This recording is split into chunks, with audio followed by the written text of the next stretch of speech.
and ready. You look like you are ready.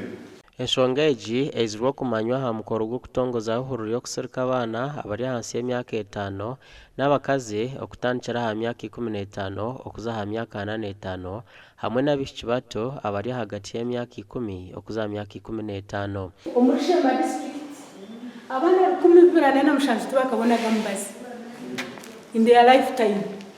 So that is something to note and very important for this campaign. Rising in Africa, I cannot imagine somebody from Sheema develop the constituency by that time. Science.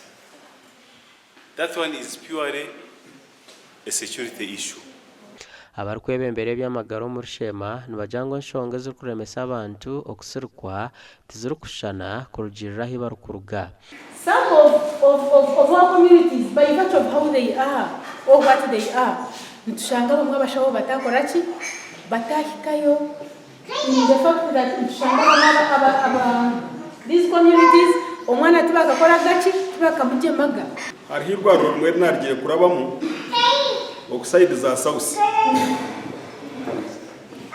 abantu bakazoma business barwo mu ya government kandi bakabaha sente nyinshi nkara disi yo kuyagamba oshanga yini cyaji ahirwa rutarebekaho irwaro ryona ne chaka what you are doing at your health center is what makes Uganda beautiful or ugly. Kurugira abashaho obwiro barukwebwa n'obuke kandi bono bagira ngo abazira barukushereka abana babo n'enshonga mpango ezingamizo kusirika abana mu district ya Sheema. A good catch of HPV is always at school, so maybe we shall have an extension of another week so that we can have a good capture, because this week that is starting the pupils are going to be sent home.